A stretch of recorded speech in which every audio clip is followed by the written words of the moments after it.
আজ আমরা ক্লাস 9-এর দ্রবণ চ্যাপ্টারের এর আগে পার্ট 1 এবং পার্ট 2 পড়েছি। আজকে পার্ট 3 থেকে স্টার্ট করব। তো আগের দিন কোলয়েড পর্যন্ত হয়েছে। কোলয়েডের কি, কাকে বলে, ইমালশন, এই যে সমস্ত ব্যাপারগুলো, কোলয়েডের বৈশিষ্ট্য, ব্যবহার। আজ আমরা প্রলম্বন থেকে স্টার্ট করব। প্রলম্বন কি বা কাকে বলে? প্রলম্বন ধরো একটা পদার্থ, সেটা হতে পারে সাধারণত ধরো কঠিন পদার্থ, ঠিক আছে? একটা পদার্থ কঠিন, অপর একটা পদার্থের মধ্যে দ্বিতীয় যেটা পদার্থ সেটা ধরো তরল, সাধারণত ক্ষেত্রে তরল। মানে একটা পদার্থ যেটা সাধারণত কঠিন, অপর একটা পদার্থ যেটা সাধারণত তরল, তার মধ্যে 10⁻⁻⁴ সেমি বা তার অধিক ব্যাস বিশিষ্ট কণারূপে বিভাজিত হয়ে বিস্তৃত থাকলে যে অসমসত্ব এবং অস্থায়ী মিশ্রণ তৈরি করে তাকে প্রলম্বন বলে। বোঝা গেছে? বিষয়টা কীরকম দেখো, সহজে বোঝার চেষ্টা করি। ধরো একটা, কীভাবে একটু ছোট করে আঁকি, দাঁড়াও। ধরো একটা গ্লাসের মধ্যে জল আছে। কি আছে? জল আছে, ঠিক আছে? তার মধ্যে কিছু চকের গুঁড়ো দিয়ে দিলে,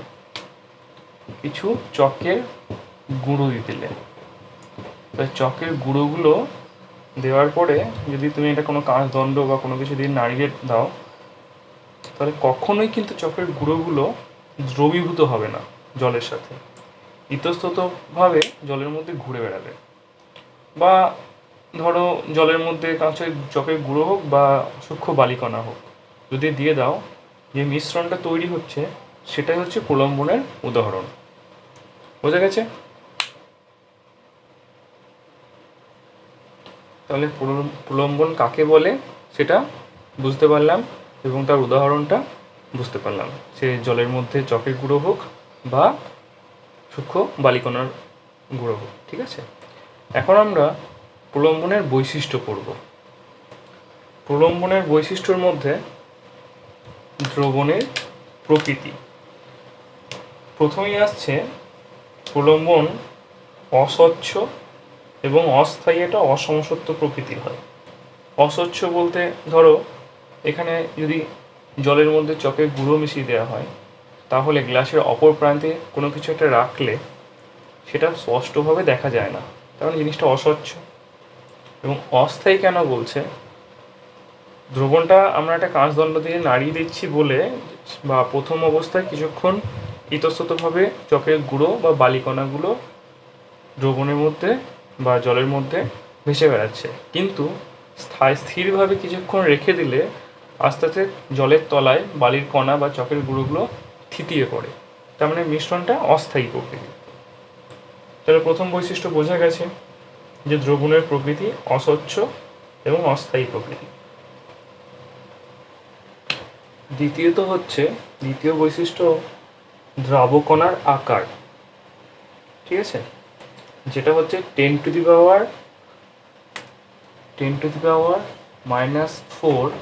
বা 4 সেমি বা তার থেকে বেশি, যা সাধারণত কখনো কখনো খালি চোখেও দেখা যায়, কখনো কণাগুলো অনুবীক্ষণ যন্ত্র সহজে দেখা যায়। খালি চোখেও দেখাই যায় চকের গুঁড়ো বা বালি। 3 নম্বর বৈশিষ্ট্য হচ্ছে কণাগুলোর ভেদ্যতা। কণাগুলোর ভেদ্যতা হচ্ছে পার্চমেন্ট কাগজের মধ্যে দিয়ে যেতে পারে না, ঠিক আছে? ফিল্টার কাগজের মধ্যে দিয়েও যেতে পারে না, পার্চমেন্ট কাগজের মধ্যে দিয়েও যেতে পারে না। তো 3টে বৈশিষ্ট্য বোঝা গেল। দ্রবণের প্রকৃতি যেটা অস্বচ্ছ এবং অস্থায়ী প্রকৃতি। 2 নম্বর হচ্ছে দ্রাবকণার আকার, যেটা 10⁻⁻⁴ সেমি বা তার বেশি। কণাগুলোর ভেদ্যতা, যা ফিল্টার কাগজ এবং পার্চমেন্ট কাগজের মধ্যে দিয়ে যেতে পারে না। আর দ্রবণের স্থায়িত্ব তো প্রথমেই বললাম যে অস্থায়ী প্রকৃতি। মোটামুটি বোঝা গেছে তাহলে। আচ্ছা, আমরা প্রলম্বনের কি, কাকে বলে এবং বৈশিষ্ট্য পড়লাম।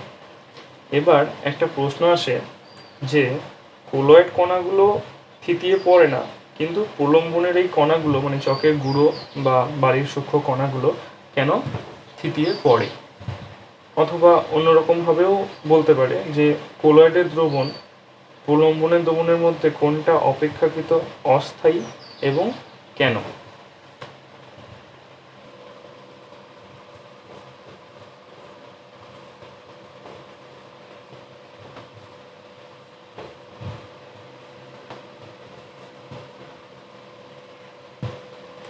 যদি আমরা উত্তর অতি সহজে বলতে চাই যে প্রথমত হচ্ছে কোলয়েড দ্রবণ অপেক্ষা প্রলম্বন অস্থায়ী।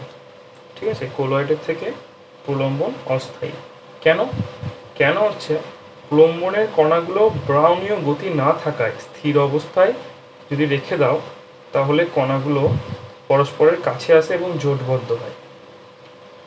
ঠিক আছে, প্রলম্বনের কণাগুলো কোনো আধানযুক্ত নয়, নিজেদের মধ্যে বিকর্ষণ বলও তাই কাজ করে না, ফলে জোটবদ্ধ হয়ে কণাগুলো অভিকর্ষ বলের প্রভাবে দ্রবণ থেকে পৃথক হয়ে পাত্রের তলায় থিতিয়ে পড়ে। আর অপরদিকে তোমার ব্রাউনীয় গতির জন্য কোলয়েড দ্রবণের কণাগুলো সর্বদাই দ্রবণের মধ্যে ইতস্তত বিচরণ করে। আমরা যেমন পড়েছিলাম যে এভাবে এভাবে এভাবে যেদিকে খুশি, ঠিক আছে, কোলয়েড দ্রবণের কণাগুলো ব্রাউনীয় গতির জন্য ইতস্ততভাবে ছুটে বেড়ায়। ঠিক আছে, কিন্তু প্রলম্বনের ক্ষেত্রে সেই সম্ভাবনা থাকে না, তাই কোলয়েড কণাগুলো আবার নির্দিষ্ট আধানযুক্ত হয়। ঠিক আছে, তাই কণাগুলোর মধ্যে সর্বদা একটা বিকর্ষণ বল কাজ করে। আমরা কি জানি সেম মানে পজিটিভ পজিটিভ পজিটিভ আর পজিটিভ আমরা বিকর্ষণ করে। ঠিক আছে, নেগেটিভ নেগেটিভ হলে সেম যদি হয় বিকর্ষণ করে। আকর্ষণ কখন করে? যখন মানে বিপরীতধর্মী হয়, একটা পজিটিভ একটা নেগেটিভ। ঠিক আছে, বোঝা গেছে? তাহলে আমরা তিনটে জিনিসই পড়লাম, প্রকৃত দ্রবণ, কোলয়েড আর প্রলম্বন। তাহলে তিনটেরই কাকে বলে, বৈশিষ্ট্য, উদাহরণ সব পড়লাম। তাহলে এখান থেকে তোমরা এই তিনটে পার্থক্য করে নিতে পারবে। ঠিক আছে, তো ডিফারেন্সটা বাড়িতে পড়ে নেবে। আচ্ছা, কোলয়েডের কণাগুলো থিতিয়ে পড়ে না, কিন্তু প্রলম্বনে যে থিতিয়ে পড়ে এখনই পড়লাম।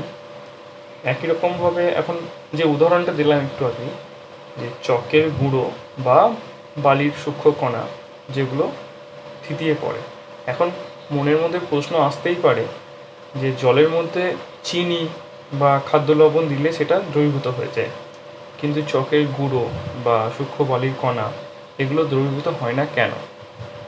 ঠিক আছে, এটা মনের মধ্যে প্রশ্ন আসতেই পারে। এটাকে আমরা তাহলে প্রশ্ন উত্তর আকারে যদি সলভ করি,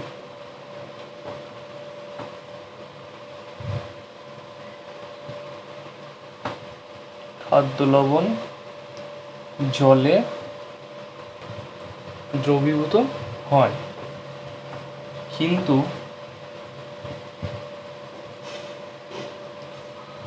চকের গুঁড়ো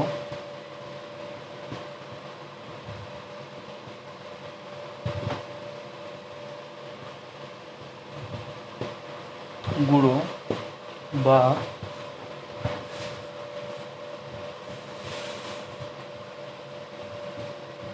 বালির কণা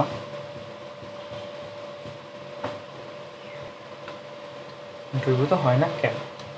মানে প্রথমেই বলো যে ধরো কোনো দ্রাবকে দ্রবীভূত হবে কি হবে না সেটা সবসময় নির্ভর করে দ্রাবকণার ব্যাসের ওপরে। ঠিক আছে, সাধারণত দ্রাবকণার ব্যাস 10⁻⁻8 সেমি থেকে 10⁻⁷ সেমির মধ্যে হলে তা দ্রবীভূত হয়। ঠিক আছে, খাদ্য লবণের কণাগুলোর ব্যাস 10⁻⁸ সেমি বা তার থেকেও কম। এই কারণে এই অণুর কণাগুলো মানে দ্রাবক অণুর মাঝে যে ফাঁকা স্থান থাকে সেখানে জায়গা করে নেয়, ফলে লবণ দ্রবীভূত হয়। কিন্তু চকের যে সূক্ষ্ম মিহিকণার ব্যাস সেটা 10⁻⁴ সেমি বা তার থেকে বেশি। সেই কারণে চকের যে গুঁড়োগুলো সেগুলো এই দ্রাবক কণার মাঝে ফাঁকা স্থানে প্রবেশ করতে পারে না। ঠিক আছে, এই কারণে চকের গুঁড়ো বা বালির সূক্ষ্ম কণা দ্রবীভূত হয় না। বোঝা গেছে? এখন আমরা পরের একটা যে টপিক পড়ব সেটা হচ্ছে দ্রাব্যতা। দ্রাব্যতা এতক্ষণ যে আমরা পড়ছিলাম যে জলের মধ্যে চিনি বা খাদ্য লবণের যে দ্রবীভূত হওয়ার ব্যাপারটা, সেটাকেই গুছিয়ে বিজ্ঞানসম্মতভাবে বলতে গেলে আমরা বলতে পারি একটু উষ্ণতায় 100 গ্রাম দ্রাবকে সর্বাধিক যত গ্রাম দ্রবীভূত হয়ে সম্পৃক্ত দ্রবণ উৎপন্ন করে, দ্রাবের সেই গ্রাম সংখ্যাটাকেই ওই উষ্ণতায় ওই দ্রাবের দ্রাব্যতা বলে। এবার নির্দিষ্ট উষ্ণতা, এটা ভীষণ ইম্পর্টেন্ট, দ্রব্যতার সংজ্ঞায় উষ্ণতার বিষয়টা ভীষণ ইম্পর্টেন্ট। পরের টপিকেই বলছি কেন, বা এখনই বলি যে ধরো উষ্ণতার যদি তারতম্য হয় তাহলে কোনো একটা বিষয়ে বা কোনো একটা দ্রাবকের মধ্যে দ্রাবের যে দ্রবীভূত হওয়ার ব্যাপারটা সেটা তারতম্য হয়, ঠিক আছে? সেই কারণে দ্রব্যতার সংজ্ঞায় নির্দিষ্ট উষ্ণতার বিষয়টা ভীষণ গুরুত্বপূর্ণ।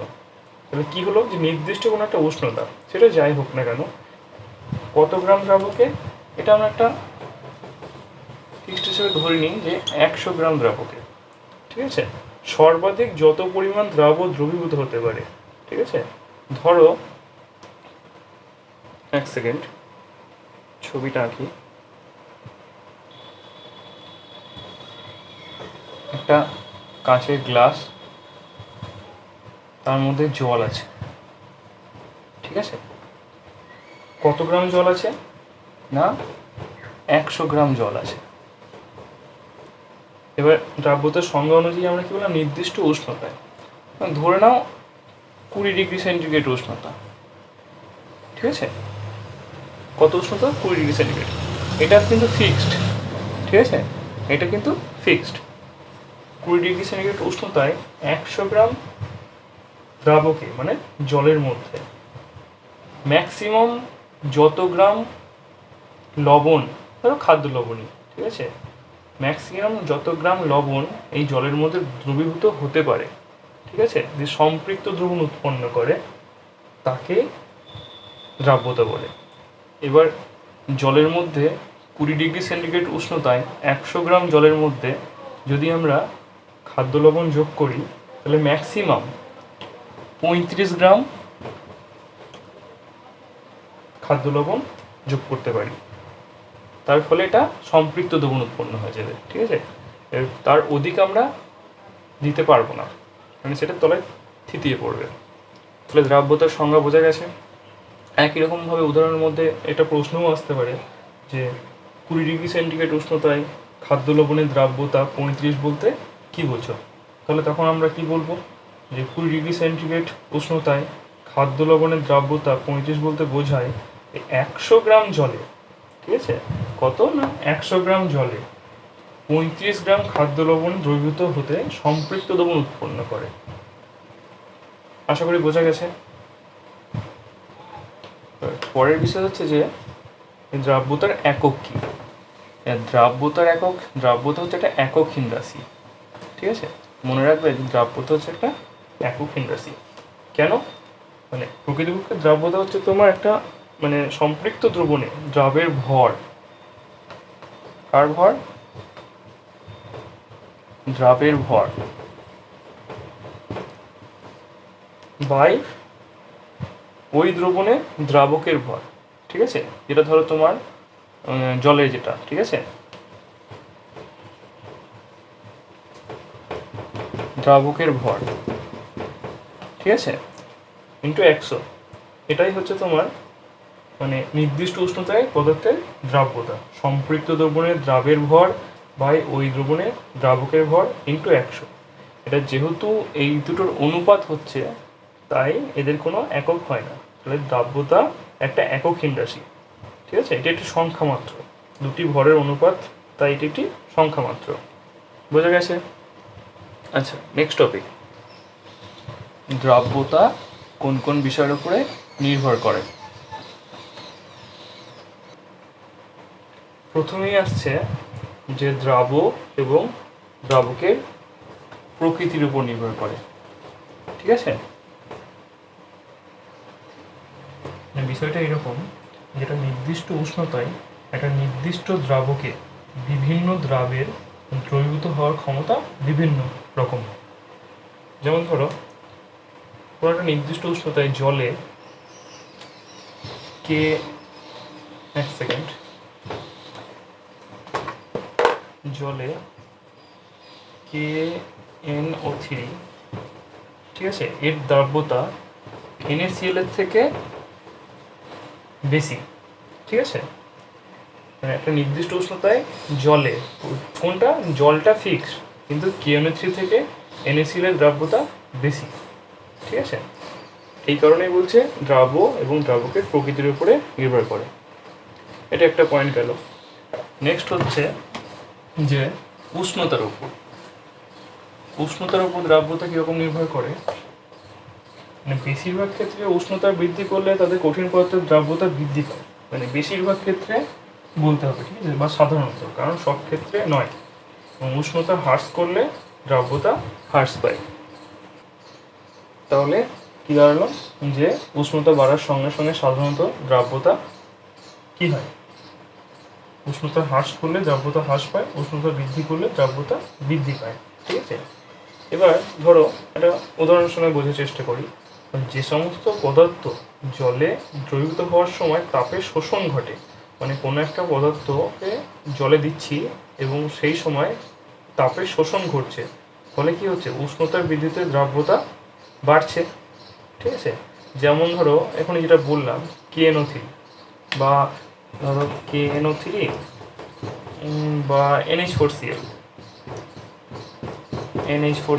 এগুলো কি হয়, এগুলো যখন জলে আমরা দ্রবীভূত করি তখন তাপের শোষণ ঘটে, টোটাল যে দ্রবণ তার মধ্যে তাপের শোষণ ঘটে, ফলে উষ্ণতা বৃদ্ধিতে এই সমস্ত পদার্থগুলোর দ্রাব্যতা বৃদ্ধি পায়।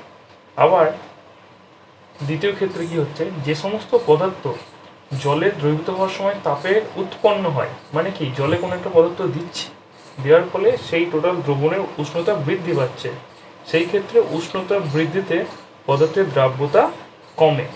যেমন কি CaOH হোল 2, CaOH হোল 2 যখন জলে দিচ্ছি তখন উষ্ণতা বৃদ্ধি পাচ্ছে, ফলে দ্রাব্যতা কমছে। তাহলে বোঝা গেছে উষ্ণতার উপর দ্রাব্যতা কীভাবে নির্ভরশীল। এই যে বিষয়টা বসলাম উষ্ণতার ব্যাপারটা, এটা কিন্তু মেনলি ধরো কঠিন পদার্থ। ঠিক আছে, কঠিন পদার্থের মধ্যে এরকম হচ্ছে, এবার যদি ধরি যে গ্যাসীয় পদার্থের মধ্যে কীরকম হয়। ঠিক আছে, গ্যাসীয় পদার্থের মধ্যে দ্রাব্যতার, মানে গ্যাসীয় পদার্থের দ্রাব্যতার উপর উষ্ণতার প্রভাব। গ্যাসীয় পদার্থের ক্ষেত্রে কী হয়, উষ্ণতা বাড়লে গ্যাসের দ্রাব্যতা হ্রাস পায়। আমরা জানি কি, জলের মধ্যে যদি জলটাকে মানে গ্যাসে ফোটানো হয় বা আগুন দিয়ে ফোটানো হয়, তাহলে বুদবুদ আকারে মানে গ্যাসগুলো নির্গত হয়। ঠিক আছে, তাহলে কি হচ্ছে, গ্যাসের দ্রাব্যতা হ্রাস পাচ্ছে। তাহলে বোঝা গেছে যে উষ্ণতা কঠিন দ্রাব্যতার উপর কীভাবে প্রভাব ফেলে এবং গ্যাসের পদার্থের মধ্যে, মানে গ্যাসীয় পদার্থ এবং কঠিন পদার্থের মধ্যে দ্রাব্যতার মধ্যে কীভাবে প্রভাব ফেলে। নেক্সট আসছে যে চাপের প্রভাব। ঠিক আছে, তাহলে দ্রাব্যতার উপরে চাপের প্রভাব। এবার মেনলি কী হয়, মেনলি ধরো একটা স্থির উষ্ণতায়, মানে যদি আমরা গ্যাসের চাপ বাড়াই, ঠিক আছে, তাহলে দ্রাব্যতা বৃদ্ধি পায়, আর চাপ কমালে দ্রাব্যতা হ্রাস পায়। যেমন ধরো কোনো একটা সোডা ওয়াটারের বোতল, ঠিক আছে, বা থামস আপ, কোকা, কোল্ড যে কোনো সফট ড্রিঙ্কসের বোতল, উচ্চ চাপে অতিরিক্ত কার্বন ডাইঅক্সাইড জলে দ্রবীভূত থাকে। ঠিক আছে, কারণ কি, যখন মানে বোতলটার ঢাকনাটা আটা থাকছে তার মধ্যে হাই প্রেশার দেওয়া থাকে। ঠিক আছে, এবার যখনই আমি বোতলের ঢাকনাটা খুলছি তখন আমার প্রেশারটা রিলিজ হচ্ছে, চাপটা কম হচ্ছে, তার ফলে কি হয়, কার্বন ডাইঅক্সাইড গ্যাস বুদবুদ আকারে বোতল থেকে বেরিয়ে আসে। এটা তো ধরো এরই একটা বিষয়। ধরো এটা হচ্ছে কি, যে তরলের মধ্যে গ্যাসের দ্রাব্যতার উপর চাপের প্রভাব। তরলের মধ্যে গ্যাসের দ্রাব্যতা, গ্যাস কি, কার্বন ডাইঅক্সাইড ছিল, বিষয়টা কি ছিল, যে তরল। এখন যদি বলি তরলের মধ্যে কঠিন পদার্থের দ্রাব্যতার উপর চাপের কী প্রভাব, ধরো কোনো একটা, ধরো এক গ্লাস জলের মধ্যে একটা কয়েন, সেটা কঠিন, সেটা ফেলে দিচ্ছ, তার মধ্যে চাপের বৃদ্ধি ঘটাচ্ছ, ঠিক আছে, কী প্রভাব পড়বে। সেই ক্ষেত্রে নির্দিষ্ট উষ্ণতায়, মানে কোনো কঠিন পদার্থ তরলের মধ্যে তার প্রকৃতপক্ষে চাপের সঙ্গে অপরিবর্তিত থাকে, ঠিক আছে। তাই চাপ পরিবর্তনের ফলে তরলের কঠিনের দ্রাব্যতার উপর কোনো প্রভাব পড়ে না। বোঝা গেছে? তাহলে চাপের প্রভাব বোঝা গেল। তাহলে আমার 3টে টপিকই কমপ্লিট হয়ে গেলো। যে মেনলি কি দ্রাব্যতা কোন কোন বিষয়ের উপর নির্ভর করে, যে এক হচ্ছে দ্রাব্য এবং দ্রাবকের প্রকৃতি, 2 হচ্ছে উষ্ণতা, 3 হচ্ছে চাপ, ঠিক আছে। তাহলে এই টপিকটা কমপ্লিট। আচ্ছা, সিএসসি যখন হলো, এই সঙ্গে আরেকটা টপিক বলে দিই, যে দ্রাব্যতা যখন ডেফিনেশন বলছি তখন বারবার উষ্ণতা, মানে দ্রাব্যতা যখন ডেফিনেশন প্রথমেই বললাম তখনই বললাম যে উষ্ণতার ব্যাপারটা, যে দ্রাব্যতার সংজ্ঞায় উষ্ণতার নির্দিষ্ট উল্লেখ থাকে কেন। মেনলি মানে প্রথমেই বললাম যে উষ্ণতা বাড়লে তোমার ডিফারেন্স হয়ে যাচ্ছে, ঠিক আছে। যেমন ধরো একটা উদাহরণ দিয়ে বলি, তাহলে বিষয়টা বুঝতে পারবে। ধরো 30 ডিগ্রি সেন্টিগ্রেড উষ্ণতায়, ঠিক আছে, জলের মধ্যে, কিসে, জলে, H2O, জলের মধ্যে KNO3 এর দ্রাব্যতা হচ্ছে, আমরা কত জানি, যে 44, ঠিক আছে। এবার যদি আমরা উষ্ণতাটা বাড়িয়ে দিই, এই 30 ডিগ্রি সেন্টিগ্রেডটাকে বাড়িয়ে দিয়ে 40 ডিগ্রি সেন্টিগ্রেড করে দিলাম, ঠিক আছে, জলেই থাকলো, ঠিক আছে। তাহলে KNO3 এর দ্রাব্যতা বৃদ্ধি পেয়ে হয়ে যায় 65, ঠিক আছে। তাহলে আমার এখান থেকে বোঝা যাচ্ছে যে দ্রাব্যতার সংখ্যায় উষ্ণতা কেন নির্দিষ্ট থাকে। যখনই আমি উষ্ণতা বা টেম্পারেচারটা চেঞ্জ করছি তখন পদার্থের দ্রাব্যতাটা চেঞ্জ হয়ে যাচ্ছে, ঠিক আছে। জিনিসটা একই আছে, কিসে না, জলের মধ্যে, জলে KNO3, ঠিক আছে, এ দুটো ফিক্সড আছে। কিন্তু যখন আমি উষ্ণতা চেঞ্জ করছি 30 ডিগ্রি থেকে, 30 ডিগ্রিতে কত ছিল, 44 ডিগ্রি সেন্টিগ্রেড, এই 44, শুধু 44, সরি, দ্রাব্যতা তো একক হয় না, মানে 30 ডিগ্রি সেন্টিগ্রেডের দ্রাব্যতা কত ছিল, KNO3 44, সেটাকে যখন চেঞ্জ করে 40-এ আনলাম, মানে বৃদ্ধি করলাম, তখন তার দ্রাব্যতাও বৃদ্ধি পেয়ে হয়ে গেল 65। ঠিক এই কারণে যদি পরীক্ষায় প্রশ্ন আসে যে দ্রাব্যতার সংজ্ঞায় উষ্ণতার নির্দিষ্ট থাকে কেন, বা উষ্ণতা কেন উল্লেখ করা হয়, ঠিক আছে, তাহলে আশা করি লিখতে পারবে। আচ্ছা, যেমন উষ্ণতার ব্যাপারটা বলাই হলো, তাহলে আরেকটা টপিক মনে পড়ছে, যে বিভিন্ন স্কুলে প্রশ্ন আসে, দেখেছি আগে, মানে যখন পড়েছিলাম, যে ধরো এক কাপ চিনি জল, ঠিক আছে, সেটা কলকাতাতে, মানে কলকাতাতে সেটা সম্পৃক্ত দ্রবণ, সেটাকে যদি শিফট করে দার্জিলিংয়ে নিয়ে যাওয়া হয়, আমরা কি জানি কলকাতাতে টেম্পারেচার বেশি, ঠিক আছে, কলকাতাতে টেম্পারেচার বেশি, সেখান থেকে কোনো একটা, ধরো কথাই বলছি, যে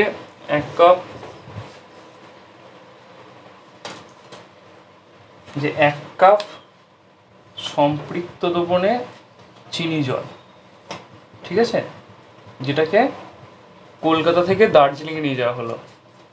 আমরা কি জানি কলকাতাতে উষ্ণতা বেশি আর দার্জিলিংয়ে উষ্ণতা কম। তো পরীক্ষায় প্রশ্ন আসে যে একটা সম্পৃক্ত দ্রবণ, এক কাপ সম্পৃক্ত দ্রবণের চিনি জলকে কলকাতা থেকে দার্জিলিং নিয়ে যাওয়া হবে, তাহলে দ্রাব্যতার কীরূপ পরিবর্তন হবে, ঠিক আছে।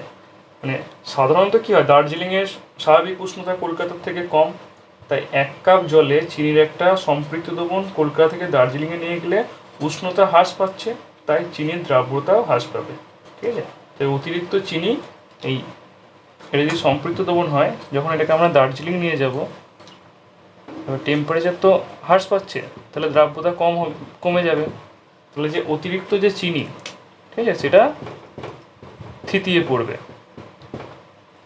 কাপের নিচের দিকে থিতিয়ে পড়বে। বোঝা গেছে?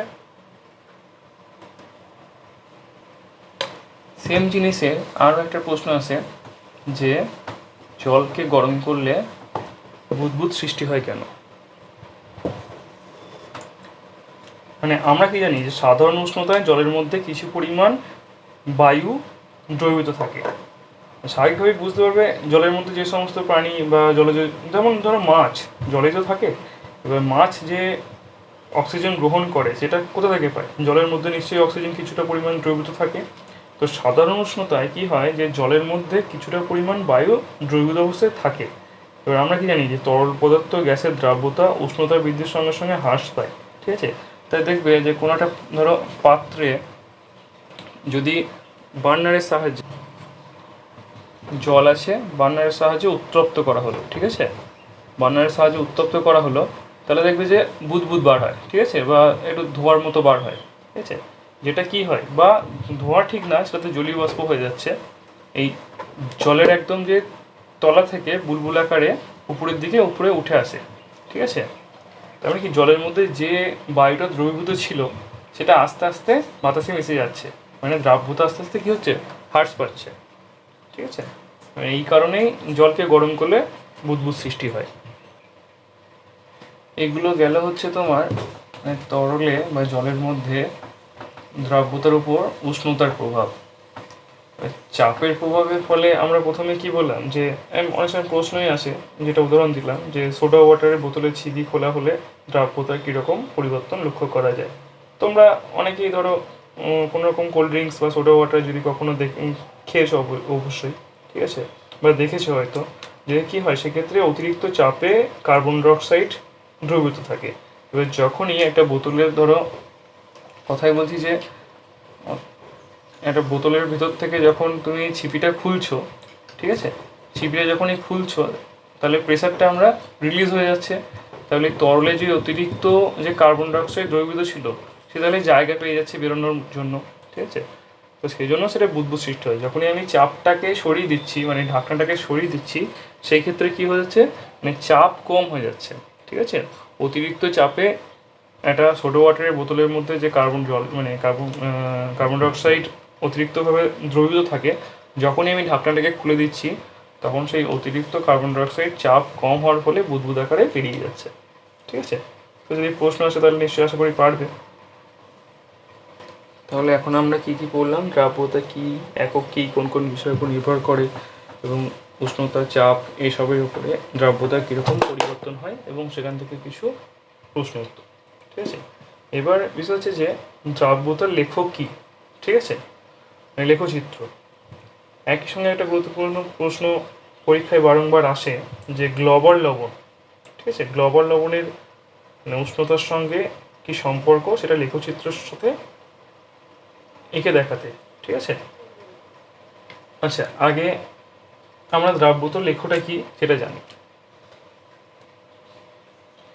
এবার আমরা সাধারণত লেখচিত্র কীরকমভাবে গ্রাফ আঁকি, যে একটা এক্স অক্ষ থাকে এদিকে, ঠিক আছে, একটা ওয়াই অক্ষ থাকে এদিকে, ঠিক আছে, এটা হচ্ছে এক্স অক্ষ, এটা ওয়াই অক্ষ, ঠিক আছে। এবার বিষয়টা কি, যে ধরো উষ্ণতা পরিবর্তনের সঙ্গে সঙ্গে এই দিকটা এক্স অক্ষটা হচ্ছে উষ্ণতা, ঠিক আছে, দেখতে পাচ্ছ, দাঁড়াও একটু ওপরের দিকেই লিখি, এটা ধরো উষ্ণতা, ঠিক আছে, আর এটা হচ্ছে দ্রাব্যতা, ঠিক আছে। বিষয়টা কি হচ্ছে যে এটা ধরো 10, 20, 30, 40, এটা 10 ডিগ্রি, বা যদি নিচের দিকটা যদি জায়গা হয় তাহলে সুবিধা হয়, এটা ধরো 0, এটা 10 ডিগ্রি সেন্টিগ্রেড, এটা 20 ডিগ্রি সেন্টিগ্রেড, এটা 30 ডিগ্রি সেন্টিগ্রেড, ঠিক আছে, এরকমভাবে কন্টিনিউ হচ্ছে। সেম হচ্ছে এটাও ধরো এদিকে, যেটা 0, এটা 10, 20, মানে কত গ্রাম সেটা আর কি, ঠিক আছে, দ্রাব্যতা। এবার বিষয়টা কি হচ্ছে যে উষ্ণতা পরিবর্তনের সঙ্গে সঙ্গে দ্রাব্যতার পরিবর্তনের যে লেখচিত্র দ্বারা প্রকাশ করা হয় তাকে দ্রাব্যতা লেখ বা দ্রাব্যতা লেখচিত্র বলে। এবার এখানে এক্স অক্ষ বরাবর উষ্ণতা, আর ওয়াই অক্ষ বরাবর দ্রাব্যতা ব্যবহার করা, ঠিক আছে। এবার মেন যেটা ইম্পর্টেন্ট প্রশ্ন, যেটা পরীক্ষায় বারবার আসে, যে গ্লোবাল লবণ কি না, Na2SO4, Na2SO4 10H2O। দেখা যাচ্ছে না, না, এক সেকেন্ড দাঁড়াও, মুছে দিই এটা।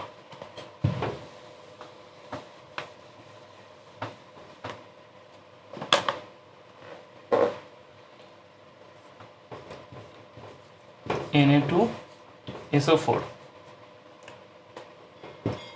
10H2O, ঠিক আছে, এটাকে বলে গ্লোবাল লবণ। এবার পরীক্ষায় প্রশ্ন আসছে যে গ্লোবাল লবণের লেখচিত্রের সাহায্যে উষ্ণতার উপর কীরকমভাবে পরিবর্তন হয় দ্রাব্যতা, সেটা লেখচিত্রের সাহায্যে দেখাতে। এই হচ্ছে গ্লোবাল লবণ, যেটাকে লেখা হয় Na2SO4.10H2O, সরি ওটা H2O না, 10H2O হবে, 10H2O। এবার গ্লোবাল লবণকে সাধারণত সোডিয়াম সালফেট, ঠিক আছে, সোডিয়াম সালফেট ডেকাহাইড্রেট। এবার বিষয়টা কি হচ্ছে যে সোডিয়াম সালফেটকে মানে প্রথমে যখন উষ্ণতা বৃদ্ধি পায়, সাধারণত কি হয় মানে গ্লোবাল লবণের ক্ষেত্রে উষ্ণতা প্রথমে যখন বৃদ্ধি পায় তখন দ্রাব্যতা ধীরে ধীরে বৃদ্ধি পায়, একটা নির্দিষ্ট সীমা পর্যন্ত প্রথমে বৃদ্ধি পায়, তারপরে উষ্ণতা হ্রাস পেতে থাকে, মানে তারপরে উষ্ণতা বৃদ্ধি হলেও দ্রাব্যতা হ্রাস পেতে থাকে, ঠিক আছে। এবার কত ডিগ্রি সেন্টিগ্রেড পর্যন্ত উষ্ণতা বৃদ্ধি পেলে দ্রাব্যতা বৃদ্ধি পায়, সেটা কোনো কোনো বইতে দেখবে লেখা থাকে 32.38 ডিগ্রি সেন্টিগ্রেড, বা একই বিষয় 32.4 ডিগ্রি সেন্টিগ্রেড, একই, ঠিক আছে, কাছাকাছি একদম। তো গ্লোবাল লবণ প্রথমে এটা ধরো 0, এটা এক্স অক্ষ বরাবর, এক্স অক্ষ বরাবর কি লেখচিত্রে উষ্ণতা, ঠিক আছে, এক্স অক্ষ বরাবর উষ্ণতা আর ওয়াই অক্ষ বরাবর দ্রাব্যতা। এটা ধরো 0, এখানে 10 ডিগ্রি সেন্টিগ্রেড, এটা 30, 40, 50 ডিগ্রি সেন্টিগ্রেড, ঠিক আছে, এইভাবে বাড়তে থাকছে, এদিকে দ্রাব্যতা 10, 20, 30 এরকমভাবে বাড়তে থাকছে। তাহলে 32.4 ডিগ্রি সেন্টিগ্রেড বা 32.38 ডিগ্রি সেন্টিগ্রেড পর্যন্ত গ্লোবাল লবণের দ্রাব্যতা প্রথমে বৃদ্ধি পায়। এটা ধরো 30, ঠিক আছে, 32 মানে এটা যদি 40 হয়, মানে এরকম ধরো মাঝামাঝি এরকম একটা পয়েন্টে প্রথমে এরকম দ্রাব্যতা কি হয় বৃদ্ধি পায়, তারপরে আবার হ্রাস পেতে থাকে, বোঝা গেছে। তারপরে এটা আর উঠবে না, ঠিক আছে, তারপরে আবার হ্রাস পেতে থাকে। এই যে এই পয়েন্টটা, এটাই ধরো 32.4 ডিগ্রি সেন্টিগ্রেড বা 32.38 ডিগ্রি সেন্টিগ্রেড, ঠিক আছে। গ্লোবাল লবণ মানে এই উষ্ণতা পর্যন্ত প্রথমে দ্রাব্যতা বৃদ্ধি পায়, তারপরে হ্রাস পায়। বিষয়টা হচ্ছে যে আমরা তো জানলাম যে এই উষ্ণতাতে গ্লোবাল লবণ প্রথমে বৃদ্ধি পায়, পরে কমে যায়, কিন্তু বিষয়টা কেন হয়, ঠিক আছে, প্রশ্ন আসছে যে কেন হয়। আমরা ওখানে কি দেখলাম যে এটা হচ্ছে তোমার শোধক সোডিয়াম সালফেট Na2SO4.10H2O, 10H2O মানে 10 অণু জল আছে, ঠিক আছে। এবার এই 32.4 ডিগ্রি সেন্টিগ্রেড বা 32.38 ডিগ্রি সেন্টিগ্রেড মানে এক একটা বইতে এক রকম থাকে, একই বিষয়। উষ্ণতায় পৌঁছানোর পরে যে শোধক সোডিয়াম সালফেটটা অনার্দ্র সোডিয়াম সালফেটে পরিণত হয়। কি হয় যে এই যে 10 অণু 10H2O যে জলটা আছে, এই 10H2O জলটা মানে কেলাস জলটা বেরিয়ে যায়, তার ফলে এটা অনার্দ্র হয়ে পড়ে, সেই কারণেই প্রথমে বৃদ্ধি পেলেও পরে হ্রাস পেতে থাকে। বোঝা গেছে? এটা কিন্তু বারংবার পরীক্ষা এসেছে প্রথম থেকে, আমাদের সময় থেকেও এবং পরবর্তীতেও বারংবার পরীক্ষায় এসেছে যে গ্লোবাল লবণের লেখচিত্রের সাহায্যে দ্রাব্যতার উষ্ণতার বৃদ্ধিতে কীভাবে পরিবর্তন হয় সেটা লেখো, ঠিক আছে, আশা করি পারবে। আচ্ছা, আমরা নেক্সট টপিকে সম্পৃক্ত, অসম্পৃক্ত, অতিপৃক্ত, কেলাস, কেলাসন, ঠিক আছে, দ্রবণের শক্তিমাত্রা এগুলো করব। আজকে যখন এই টপিকটা করছি এটা আগে একদম শেষই করে দিই, তেমন কিছু আর নেই, আর এখানেই শেষ, তবুও একটা প্রশ্ন উত্তর করে দিই। যেমন ধরো যখন দ্রাব্যতার বিষয়টা আসছি, আমরা অনেক সময় প্রশ্ন করে থাকতে পারে, প্রশ্ন আসে দেখবে যে বা বলা হয় যে ডুবুরিরা জলের তলা থেকে হঠাৎ উপরে আসা উচিত নয় কেন, মানে ডুবুরিদের জলের তলা থেকে হঠাৎ উপরে আসা উচিত নয় কেন। দেখেছো ডুবুরিরা অক্সিজেন সিলিন্ডার ব্যবহার করে, দিয়ে জলের তলায় যায়, বলা হচ্ছে যে হঠাৎ করে তাদের উপরে আসা উচিত নয় কেন। বিষয়টা কি হয় যে ডুবুরিদের জলের তলা থেকে হঠাৎ উপরে আসা উচিত নয় কেন, অ্যাকচুয়ালি যখন ডুবুরিরা জলের নিচে যায়, ঠিক আছে, দাঁড়া তোমাদের একটা ছবির সাহায্যে বোঝানোর চেষ্টা করি। এবার যখন জলের নিচে শ্বাসকার্য চালানোর জন্য ডুবুরিরা একটা স্বয়ংসম্পূর্ণ শ্বাসযন্ত্র ব্যবহার করে, ধরো এরকম পিঠে একটা সিলিন্ডার টাইপে থাকে, যেটা মাস্কের সাথে, মুখের সাথে, নাকের সাথে কানেক্টেড থাকে, ঠিক আছে। এই বিষয়টা হচ্ছে যে স্বয়ংসম্পূর্ণ যে শ্বাসযন্ত্র যেটা ব্যবহার করে তার মধ্যে উচ্চ চাপে বায়ু রাখা থাকে, প্রেশারটা অনেক বেশি থাকে, ঠিক আছে। এবং এই উচ্চ চাপের জন্য বায়ুর উপাদানগুলো মানে শ্বাসক্রিয়ার সময় ডুবুরিদের দেহের রক্তের এবং অন্যান্য দেহরসে অনেক বেশি মাত্রায় দ্রবীভূত হয়ে যায়। তাহলে বিষয়টা কী হচ্ছে যে যেহেতু এই সিলিন্ডারের মধ্যে উচ্চ চাপে বায়ু থাকছে এবং সেই উচ্চ চাপে বায়ু থাকার কারণে বায়ুর মধ্যে যে উপাদানগুলো থাকে সেটা যে শ্বাস নিচ্ছে ডুবুরি জলের নিচে, তখন সেই রক্তে এবং রক্তরসে বা রক্তের দেহরসে বা অন্যান্য দেহরসে বেশি মাত্রায় দ্রবীভূত হয়ে যায়। তো এই অবস্থায় ডুবুরিরা যদি হঠাৎ জলের উপরে উঠে আসে তাহলে কি হবে, তাদের চাপটা হঠাৎ করে যথেষ্ট পরিমাণে কমে যাবে, যেটা জলের নিচে ছিল এটা অনেক বেশি ছিল, ঠিক আছে। এবার যদি হঠাৎ করে জলের উপরে আসে তাহলে চাপটা অনেকটা কমে যাবে হঠাৎ করেই। এবার হঠাৎ করে যখন চাপটা কমে যাচ্ছে তখন রক্তে যে নাইট্রোজেন গ্যাসের দ্রাব্যতা সেটাও হ্রাস পাচ্ছে। এই নাইট্রোজেন গ্যাস কোথায় না, বায়ুতে উপস্থিত যে নাইট্রোজেন গ্যাসে থাকে। তো চাপ কমে যাওয়ায় রক্তে নাইট্রোজেন গ্যাসের দ্রাব্যতা হ্রাস পাচ্ছে এবং বুদবুদ আকারে দ্রুত নির্গত হওয়ার চেষ্টা করে। তার ফলে কি হয় যে শরীরে যে রক্তবাহী কৌশিক নালীর অভ্যন্তরে অত্যধিক যে চাপের সৃষ্টি হয় এবং দেহে যে রক্ত প্রবাহ বিঘ্নিত হয়।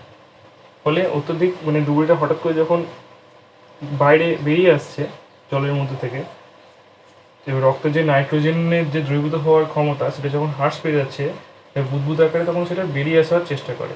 ফলে ডুবুরিদের শরীরে রক্ত প্রবাহ বিঘ্নিত হচ্ছে এবং দেহে অসহ্য একটা যন্ত্রণার সৃষ্টি হয় এবং এতটাই সেটা অনেক সময় মৃত্যুর কারণ পর্যন্ত হয়ে দাঁড়ায়, ঠিক আছে। ঠিক এই কারণেই ডুবুরিরা জলের উপরে উঠে আসার ফলে যে চাপের যে পরিবর্তন হচ্ছে সেই কারণে দ্রাব্যতাও হ্রাস পাচ্ছে। এর ফলে কি হয় মানে বায়ুর মধ্যে যে নাইট্রোজেন আছে তার সেই গ্যাসের যে দ্রাব্যতা সেটাও হ্রাস পাচ্ছে, তাহলে বুদবুদ আকারে দ্রুত নির্গত হওয়ার চেষ্টা করে। এর ফলে রক্তবাহী যে কৌশিক নালীর অভ্যন্তরে অত্যধিক চাপের সৃষ্টি হয় এবং দেহে রক্ত প্রবাহ বিঘ্নিত হয়। ফলে ডুবুরি যখন জলের উপরে উঠে আসছে তখন হঠাৎ করে চাপটা কমে যাচ্ছে। এর ফলে কি হচ্ছে মানে উপরে উঠে আসে চাপ কমে যাওয়ায় রক্তে যে নাইট্রোজেন গ্যাসের দ্রাব্যতা সেটা হ্রাস পাচ্ছে এবং বুদবুদ আকারে দ্রুত নির্গত হওয়ার চেষ্টা করে। ফলে রক্তবাহী কৌশিক নালীর অভ্যন্তরে অত্যধিক চাপের সৃষ্টি হয় যা শরীরের মধ্যে রক্ত প্রবাহটা বিঘ্নিত করে। ফলে ডুবুরিদের দেহে অসহ্য যন্ত্রণার সৃষ্টি হয়, সেটা এতটাই যে কখনো কখনো তারা মৃত্যুর মুখে পর্যন্ত ঢলে পড়ে। বোঝা গেছে? এই জন্যই ডুবুরিদের জলের তলা থেকে হঠাৎ করে উপরে আসা উচিত নয়। আশা করি বোঝা গেছে। তাহলে আজ এই পর্যন্তই থাক পার্ট 3-তে। নেক্সট টপিক থেকে পার্ট 4-এ শুরু হবে। তোমরা বাড়িতে পড়ো। আমরা একটু টেক্সট বইয়ের থেকেও বেশি প্রশ্নগুলো করছি যাতে তোমাদের সুবিধা হয়, ঠিক আছে। টেক্সট বইতে সব প্রশ্ন থাকে না, সমস্ত জিনিসটা কভারও করে না, যতটুকু দরকার ততটুকু করে। এবার অবভিয়াসলি শুধু টেক্সট বই পড়লে তো হবে না, এবার টেক্সট বই খুঁটিয়ে পড়লে সেটাও অনেক, ঠিক আছে। চেষ্টা করো আরও বেশি করে প্রশ্ন উত্তর করার। তাহলে আজকে এই পর্যন্তই। পরের পার্ট 4-এ নেক্সট যে টপিকগুলো আছে সম্পৃক্ত, অসম্পৃক্ত, অতিরিক্ত দ্রবণ, ঠিক আছে, সেগুলো করবো। কেলাসন কাকে বলে, বোঝা গেছে?